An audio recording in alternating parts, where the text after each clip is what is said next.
नमस्कार दोस्तों, क्या आपने कभी ऐसा चमत्कार सुना है जहां एक भूखा और क्रोधित शेर एक छोटे से बच्चे के सामने घुटने टेक दे, जहां मौत सामने खड़ी हो लेकिन आशीर्वाद उसे रास्ता बदलने पर मजबूर कर दे। आज की कथा ऐसी ही है, भक्ति, प्रेम और करुणा की ऐसी अमर कहानी जिसे सुनकर आत्मा तक शांत हो जाती है।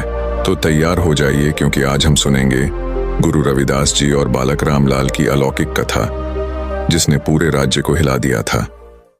दोस्तों, उस समय बनारस आध्यात्मिकता का केंद्र था।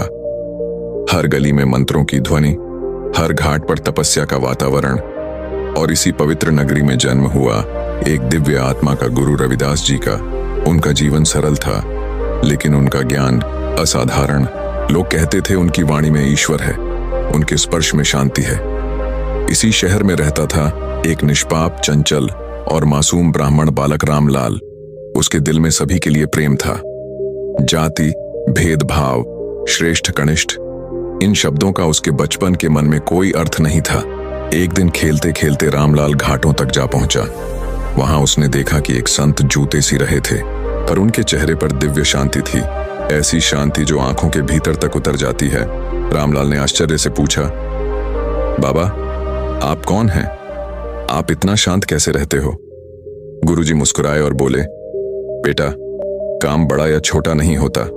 जब मन ईश्वर में लगा हो तो हर काम पूजा बन जाता है। उस एक वाक्य ने रामलाल के हृदय को छू लिया।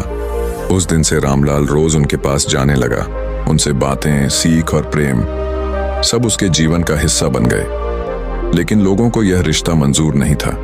एक ब्राह्मण बालक और एक चर्मकार माने जाने वाले व्यक्ति की मित्रता, ये बात सामाजिक व्यवस्था के खिलाफ थी। शहर में चर्चा फैल गई। ब्राह्मणों ने उसके माता पिता तक शिकायत पहुंचाई और आखिरकार बात राजा तक गई। राजा ने निर्णय सुनाया, जो जाति व्यवस्था तोड़ेगा उसे कठोर दंड मिलेगा। रामलाल को भूखे शेर के आगे डाल दिया जाए। पूरा नगर स्तब्ध था।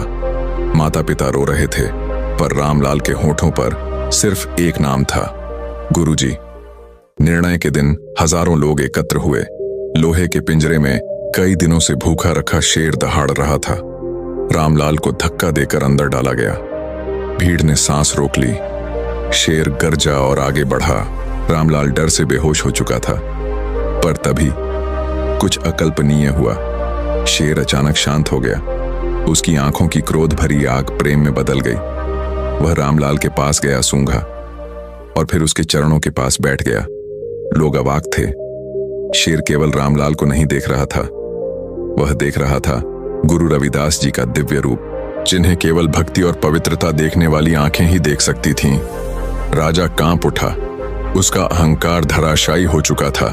उसने तुरंत रामलाल को बाहर निकालकर घोषणा की, आज से गुरु रविदास जी की पहचान उनकी जाति नहीं, उनकी दिव्यता है।